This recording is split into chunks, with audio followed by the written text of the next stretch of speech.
ഫാൽക്ക അവാർഡിന്റെ നിറവിൽ നിൽക്കുകയാണ് മോഹൻലാലിന്റെ ജൂനിയറായി MG കോളേജിൽ പഠിച്ച ആ കാലത്തെ അനുഭവം അങ്ങ് എങ്ങനെ ഓർത്തെടുക്കുന്നു?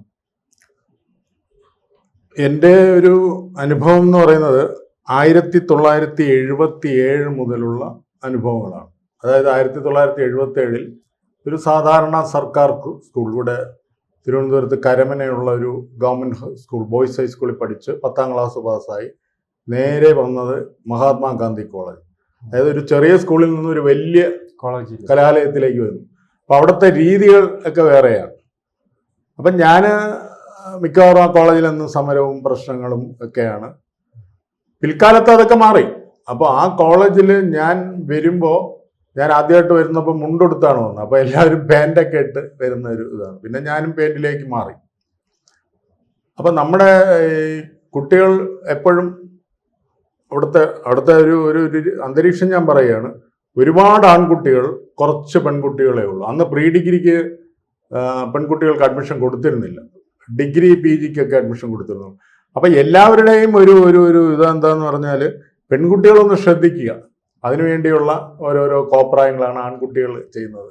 അതായത് ചിലർ രാഷ്ട്രീയ രംഗത്ത് സഖാക്കളായിട്ടും കതർധാരികളായിട്ടും അങ്ങനെ കുറേ പേര് കായിക രംഗത്ത്, സ്പോർട്സ് രംഗത്ത്, കുറേ പേര് കലാരംഗത്ത്. അപ്പോൾ ഞാൻ നോക്കിയപ്പോൾ അതിലൊരു കൂട്ടം ആൾക്കാർ, ആ കൂട്ടത്തിൽ ലാലേട്ടനെ ഞാൻ പ്രത്യേകം ശ്രദ്ധിച്ചു. അതായത് എനിക്ക് പണ്ട് തൊട്ടേ ഒരു നിരീക്ഷണമുണ്ട്, എൻ്റെ സീനിയേഴ്സ് എന്ത് ചെയ്യുന്നു. അപ്പോൾ അന്ന് MG കോളേജിനെ കുറിച്ച് പറയുമ്പോൾ 2 പൊളിറ്റിക്കൽ പാർട്ടിയാണ് അവിടെ ഉള്ളത്, SFIയും KSUവും. അതിൽ SFIയുടെ ജാഥകളിൽ ഇങ്ങനെ ഏറ്റവും പുറകെ തോളൊരു വശം ചരിച്ച് ഇങ്ങനെ വന്നുകൊണ്ടിരുന്ന ലാലേട്ടനെ എനിക്ക് ഓർമ്മ വരുന്നു. അപ്പോൾ അവിടെ BCom എന്ന് പറയുന്നൊരു പ്രത്യേക ഡിപ്പാർട്ട്മെൻറ്റാണ്. അതായത് pre degree 4th group, BCom, MCom, അത് ഒരു തനി ഡിപ്പാർട്ട്മെൻറ്റാണ്. അതിനുവേണ്ടി അതിനെ ഒരു കൊച്ചു കോളേജ് എന്ന് തന്നെ പറയും. ബാക്കി എല്ലാ ക്ലാസ്സും ഇപ്പം എക്കണോമിക്സ്, സയൻസ് ഗ്രൂപ്പ്സ് ഒക്കെ നടക്കുന്ന മെയിൻ ബിൽഡിംഗ്. അന്ന് മോഹൻലാൽ രാഷ്ട്രീയത്തിൽ സജീവമായിരുന്നില്ല, ഒരു SFI അനുഭാവിയായിരുന്നു. പ്രകടനങ്ങളൊക്കെ ഏറ്റവും പുറകിൽ ഇങ്ങനെ ചരിഞ്ഞ് ഇങ്ങനെ വരുന്നൊരു ആ മുഖം എനിക്ക് ഓർമ്മയുണ്ട്. അപ്പോൾ നമ്മുടെ ഷോലായി സിനിമ ഇറങ്ങിയ, സൂപ്പർ ഹിറ്റ് ഷോലായി സിനിമ ഇറങ്ങിയ, ധർമ്മേന്ദ്രനും അമിതാഭ് ബച്ചനും ഒക്കെ ഉള്ള സിനിമ, അതിൽ ലാലേട്ടൻ അനുകരിച്ച് അവിടെ നിന്ന്, അതായത് പെണ്ണുങ്ങളുടെ വെയിറ്റിംഗ് ഷെഡിൻ്റെ അവിടെ അവർക്ക് കാണത്തക്ക രീതിയിൽ നമ്മളെല്ലാവരും അവിടെ വായി നോട്ടം ഉണ്ടായിരുന്നു. ഷോലായി സിനിമയിൽ അംജദ് ഖാനെ അനുകരിക്കുന്ന ഒരു സീന് ഞാൻ ഇപ്പോഴും ഓർമ്മയുണ്ട്. അവിടെ ഒരു വലിയ മരമുണ്ട്, മരമൂട് ബാച്ച് എന്ന് പറയും. അവിടെ നിന്നിട്ട് 3 കൂട്ടുകാരെ നിർത്തി അംജദ് ഖാൻ അതിൽ പറയുന്ന ഒരു ഡയലോഗുണ്ട്, ബേ ദോഹെ, അതായത് അമിതാഭ് ബച്ചനെയും ധർമ്മേന്ദ്രയും, തുമാരെ തീൻ ഹെ, 3 പേര് പോയിട്ട് പുള്ളി അവരെ തോൽപ്പിക്കാൻ പറ്റില്ല, അത് പടപട വെടിവെച്ച് പോലുന്ന ഒരു സീനൊക്കെ കണ്ട് എന്ന് പറഞ്ഞ് ആർത്തിച്ചിരിക്കുന്ന ആ സീനൊക്കെ എനിക്കിപ്പോഴും ഓർമ്മയുണ്ട്. ഒരു ക്ലാസ്സുകളിൽ പുള്ളി അങ്ങനെ കയറുമായിരുന്നില്ല, ക്ലാസ് കട്ട് ചെയ്ത് ഇങ്ങനെ കറങ്ങി നടക്കും. അപ്പോൾ അവിടെ MG കോളേജിൽ ഒരു പ്രശസ്തനായ അധ്യാപകനുണ്ടായിരുന്നു, കോമേഴ്സ്, അപ്പുക്കുട്ടൻ നായർ. അദ്ദേഹത്തിന് ഇന്ത്യൻ ആർമിയിൽ ഓഫീസറായിട്ട് ജോലി കിട്ടിയിട്ട് അധ്യാപന രംഗത്തുള്ള താല്പര്യ നിമിത്തം അത് രാജിവെച്ച് MG കോളേജിലെ കോമേഴ്സ് പ്രൊഫസറായിട്ട് വന്നു. അപ്പോൾ അദ്ദേഹം മിലിറ്ററിക്കാരനായതുകൊണ്ട് എപ്പോഴും ഒരു മിലിറ്ററി ചിട്ടയാണ്, ക്ലാസ്സിൽ താമസിച്ചൊന്നും കയറ്റത്തില്ല. ഇത്രയും ഭാരമുള്ള അഡ്വാൻസ്ഡ് അക്കൗണ്ടൻസി ടെസ്റ്റ് ഉണ്ട്, വലിയ വെയിറ്റുള്ള, ആ ബുക്ക് ക്ലാസ്സിൽ കൊണ്ടുവരണം, ഇത് കൊണ്ടുവന്നില്ലെങ്കിൽ കയറ്റത്തില്ല. അപ്പം അങ്ങനെയൊക്കെ ഉള്ളതായതുകൊണ്ട് മോഹൻലാൽ സ്ഥിരം ക്ലാസ്സിൽ കയറാതെ നടന്നു. അപ്പോൾ അദ്ദേഹം എപ്പോഴും ക്ലീൻ ഡ്രസ്സാണ്, എന്നും ഷേവ് ചെയ്ത്, അദ്ദേഹത്തിൻ്റെ മീശ ഒരു വള്ളത്തിൻ്റെ ഷേപ്പിലാണ് മീശ.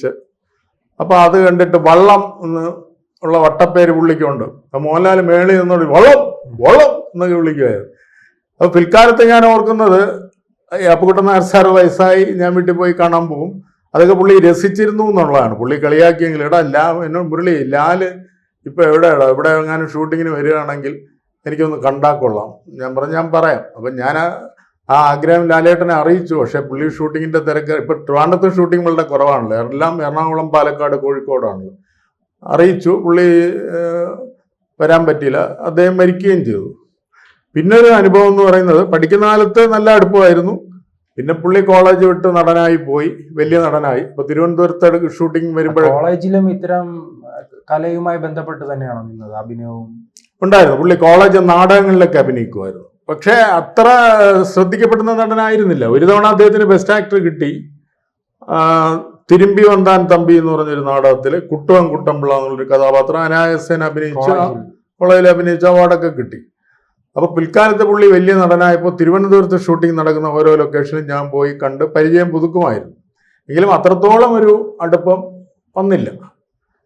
പിന്നെ അവിടെയും എന്നെ അയ്യപ്പസ്വാമിയാണ് അനുഗ്രഹിച്ചത്. ഞാൻ ശബരിമല PR ആയിട്ട് ഡ്യൂട്ടിയിലുള്ളപ്പോൾ അദ്ദേഹം കൂടെ auditor Sanalkumar, personal makeup man Liju, ഇവരെല്ലാം കൂടെ വന്നിരുന്നു. അപ്പോൾ ശബരിമലയിൽ ഏത് VIP വന്നാലും PR എന്നുള്ള നിലയ്ക്ക് ഞാനാണ് കൂടെ പോയി തൊഴിക്കുന്നത്. അന്ന് കൂടെ പോയി തൊഴിച്ചിട്ട് പമ്പ വരെ ഞങ്ങൾ ഒരുമിച്ച് സംസാരിച്ച് നടന്നു. അപ്പോൾ പുള്ളി കോളേജിൽ അംജദ് ഖാൻ അനുകരിച്ചതും പെണ്ണുങ്ങളെ കമൻ്റ് അടിക്കുന്നതും ഒക്കെ ഞാൻ, അപ്പോൾ പുള്ളി വല്ലാതെ അങ്ങ് രസിച്ചു. പുള്ളി മുരളി ഇതൊക്കെ ഓർത്ത് വെച്ചേക്കാണ്. ഞാൻ ചേട്ടൻ കോളേജിൽ അഭിനയിച്ച നാടകം അതിൻ്റെ ഫോട്ടോ ഇപ്പോഴും എൻ്റെ കയ്യിലുണ്ട് കോളേജ് മാഗസീനിൽ. അപ്പോൾ പുള്ളി അതിൽ കയറി പിടിച്ചു. ആ കോളേജ് മാഗസീൻ എനിക്ക് കിട്ടിയിട്ടില്ല, എൻ്റേത് കിട്ടിയത് എപ്പോഴോ കാണുന്നുമില്ല, അപ്പോൾ എനിക്ക് ആ മാഗസീൻ തരണം എന്ന് പറഞ്ഞു. ഞാൻ പറഞ്ഞു ശരി. കാറിൽ കയറാൻ നേരത്തും പമ്പയിൽ വെച്ചതിനോട് ആ മാഗസീൻ്റെ കാര്യം ഓർമ്മപ്പെടുത്തി. അപ്പം ഞാൻ വീട്ടിൽ ചെന്ന് നോക്കിയപ്പോൾ എൻ്റെ കയ്യിൽ നിന്ന് മാഗസീൻ മിസ്സായി. ഞാനൊന്ന് വീട് ഷിഫ്റ്റ് ചെയ്തായിരുന്നു. അപ്പോൾ എങ്ങനെ പോയതാണ്. അപ്പോൾ മോഹൻലാലിനെ പോലെ ഒരു വലിയ നടൻ ചോദിച്ചല്ലേ, ഞാൻ ക്ലാസ്സിലുള്ള എല്ലാവരോടും ചോദിച്ചു, ആരുടെ കയ്യിലും ഇല്ല.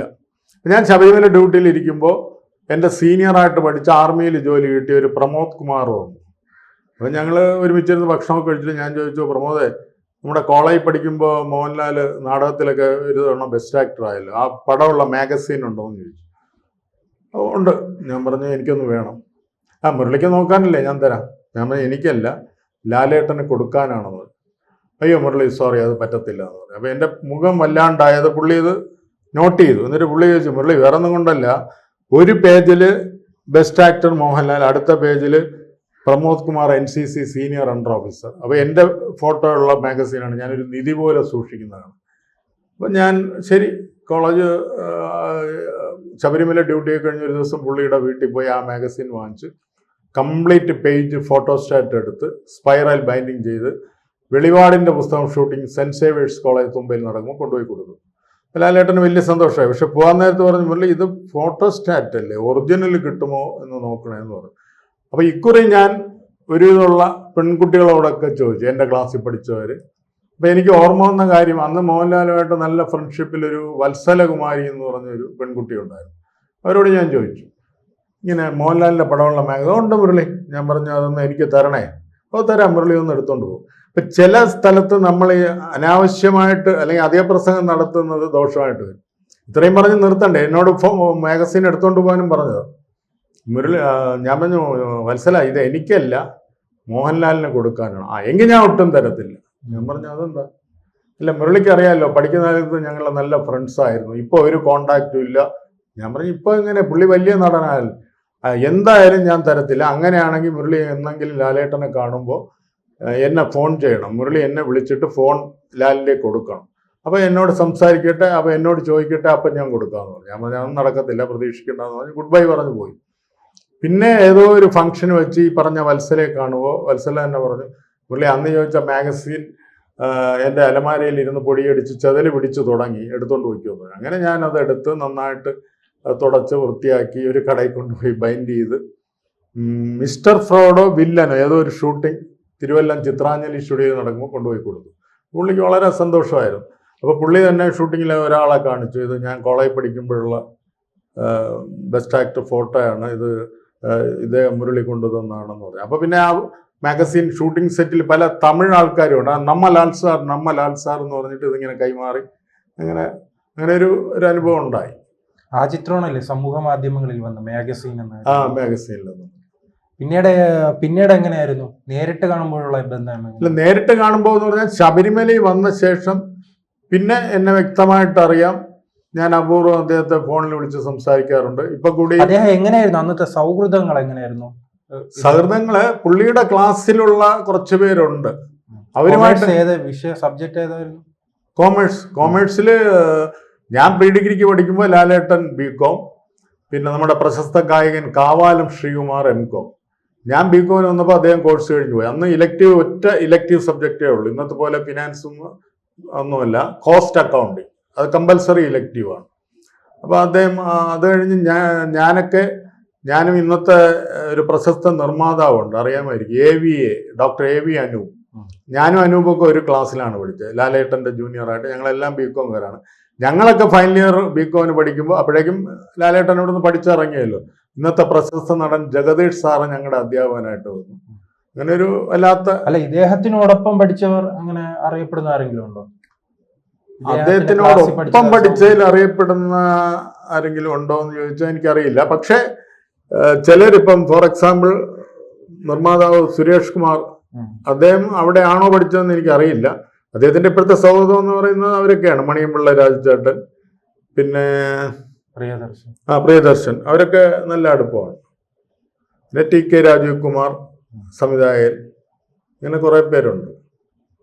അല്ല, അതോടൊപ്പം തന്നെ ഇനി കോളേജുമായി ബന്ധപ്പെട്ട് അവിടെ ഒരു പരിഗണന നൽകുന്നുണ്ട്. അങ്ങനെ ഒരു പരാതി ഉണ്ടല്ലോ, അദ്ദേഹത്തിന് പരിഗണന നൽകുന്നില്ല എന്നൊരു പരാതി.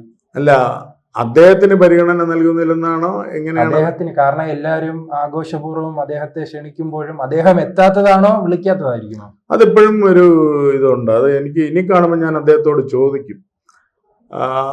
ഇപ്പൊ MG കോളേജിലെ എല്ലാ വർഷവും ഞാൻ എൻ്റെ ബാച്ചിന്റെ 1979-82 ബാച്ചിന്റെ ഗെറ്റ് ടുഗദർ നടത്താറുണ്ട്. പിന്നെ ഈ മണിക്കുട്ടൻ, സിനിമയുടെ മണിക്കുട്ടൻ MG കോളേജിലാണ് പഠിച്ചത്, കോമേഴ്സ് ആണ്. അപ്പൊ മണിക്കുട്ടന്റെ ബാച്ചിലുള്ള കുറെ പേര് ചേർന്ന് ബാലൻസ് ഷീറ്റ് എന്ന് പറഞ്ഞൊരു സംഘടന തുടങ്ങി, പൂർവ്വ വിദ്യാർത്ഥി സംഘടന. അതിൽ എല്ലാവർക്കും, എല്ലാ സബ്ജക്റ്റിലുള്ളവർക്കും അതിന് മെമ്പർഷിപ്പ് കൊടുക്കത്തില്ല. പ്രീ ഡിഗ്രി 4th ഗ്രൂപ്പ്, ഇപ്പൊ പ്രീ ഡിഗ്രി കോളേജുകളിലില്ല. Pre degree 4th group, commerce group പഠിച്ചവര്, BCom MCom ഇത്രയും പേരുടെ ഒരു പൂർവ്വ വിദ്യാർത്ഥി സംഘടനയാണ്. ബാലൻസ് ഷീറ്റ് എന്നാണ് പേര്. അതിൽ എന്നെ അവർ പ്രസിഡന്റ് ആക്കി. അപ്പൊ ഞങ്ങൾ ഒരു ഗെറ്റ് ടുഗദർ MG കോളേജിൽ ഗംഭീരമായിട്ട് നടത്തി. പിന്നീട് ഞങ്ങൾ വീണ്ടും കോളേജിൽ ചോദിച്ചപ്പോൾ അവർ പറഞ്ഞു തരത്തില്ല, നിങ്ങൾ നടത്തണമെങ്കിൽ NSS ജനറൽ സെക്രട്ടറിയുടെ അനുവാദം വാങ്ങണമെന്ന് പറഞ്ഞു.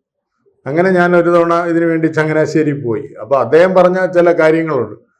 ഈ പൂർവ്വ വിദ്യാർത്ഥി സംഘടനയെ ഒരാൾക്ക് കൊടുത്താൽ മറ്റുള്ള എല്ലാവർക്കും കൊടുക്കണം, അല്ലെങ്കിൽ പിന്നെ അത് വലിയ പരാതിയാവും. പിന്നെ കൊടുത്തു കഴിഞ്ഞാൽ നിങ്ങൾ അനുവാദം കിട്ടിക്കഴിഞ്ഞാൽ തോന്നിയ പോലെയാണ്. കണ്ണൂർ മട്ടാഞ്ചേരി കോളേജിൽ ഇത് പൂർവ്വ വിദ്യാർത്ഥി സംഘടനയ്ക്ക് അനുവാദം കൊടുത്തു. അവിടെ വന്നവർ മദ്യപിച്ച്, മദ്യക്കുപ്പിയൊക്കെ വലിച്ചെറിഞ്ഞ്, സിഗരറ്റ് വലിച്ച് അതവിടെ ഇട്ട് അത് അവിടെ തീ പിടിക്കുകയൊക്കെ ചെയ്തു. അതുകൊണ്ട് നിങ്ങളെ കൊണ്ട് ദോഷമേ ഉള്ളൂ പൂർവ്വ വിദ്യാർത്ഥി സംഘടന. പിന്നെ നിങ്ങൾ പൂർവ്വ വിദ്യാർത്ഥി സംഘടന എന്താണ് ചെയ്യുന്നത്? നിങ്ങളുടെ തൊട്ടടുത്താണല്ലോ മാർവിയാനൂസ് കോളേജ്. അവിടുത്തെ പൂർവ്വ വിദ്യാർത്ഥി സംഘടനക്കാർ കാശ് പിരിച്ച് ഒരു സെപ്പറേറ്റ് ബിൽഡിംഗ് തന്നെ യുവാനൂസ് കോളേജിന് ചെയ്തു കൊടുക്കുന്നുണ്ട്. ഞാൻ പറഞ്ഞു അത് ഇനിയും ചെയ്യാം, നമുക്ക് അനുവാദം തന്നാൽ. പിന്നെ പുള്ളി എടുത്തു ചോദിച്ച ഒരു കാര്യമുണ്ട്, മോഹൻലാൽ നിങ്ങളുടെ അവിടെ പഠിച്ചല്ലേ? ഞാൻ പറഞ്ഞല്ലേ, എൻ്റെ 2-3 കൊല്ലം സീനിയർ ആയിരുന്നു. അപ്പൊ അദ്ദേഹം കോളേജിന് വേണ്ടി എന്താ ചെയ്തത് എന്ന് ചോദിച്ചു. ഞാൻ പറഞ്ഞു അദ്ദേഹത്തിനോട് ആരും അപ്രോച്ച് ചെയ്തിട്ടില്ല. ഇപ്പോൾ കോളേജ് അധികൃതരോ NSSO അപ്രോച്ച് ചെയ്താൽ എന്ത് അദ്ദേഹം പറയുന്നുള്ള അപ്പോഴല്ലേ നോക്കാം. അതുകൊണ്ട് ഇനി അനുവാദം തന്നാൽ, അല്ലല്ല എന്തായാലും പറ്റത്തില്ല എന്ന് പറഞ്ഞ് എന്നെ തിരിച്ചയച്ചു അദ്ദേഹം. അപ്പോൾ അത് കോളേജും മോഹൻലാലും തമ്മിൽ നല്ല ബന്ധത്തിലല്ല, അപ്പോൾ ഇദ്ദേഹത്തിന്റെ വാക്കുകളിലൂടെ മനസ്സിലാക്കുമ്പോൾ. അല്ല, അത് NSS ജനറൽ സെക്രട്ടറി പറഞ്ഞതാണ്. പക്ഷേ അത് നേരിട്ടിപ്പോൾ ഇത്രയും വലിയൊരു അവാർഡിന്റെ നിറവിൽ നിൽക്കുകയാണ്. അപ്പോൾ MG കോളേജ് തന്നെ ഇനിഷ്യേറ്റീവ് എടുത്ത്, അല്ലെങ്കിൽ ജാതിയോ മതമോ പറയാനല്ല, മോഹൻലാൽ ഒരു നായരുമാണ്. NSS ഇനിഷ്യേറ്റീവ് എടുത്തൊരു വലിയ സ്വീകരണം തിരുവനന്തപുരം MG കോളേജിൽ, മോഹൻലാൽ പഠിച്ച കോളേജിലോ അല്ലെങ്കിൽ NSSന്റെ ആസ്ഥാനത്തോ കൊടുക്കുന്നതിനെ കുറിച്ച് അവർ ആലോചിക്കേണ്ടതാണ്. അങ്ങനെ ആലോചിച്ചിട്ട്, അല്ലെങ്കിൽ അങ്ങനെ നടത്തിയാൽ വരുമോ എന്ന് മോഹൻലാലുമായിട്ട് സംസാരിച്ചിട്ട്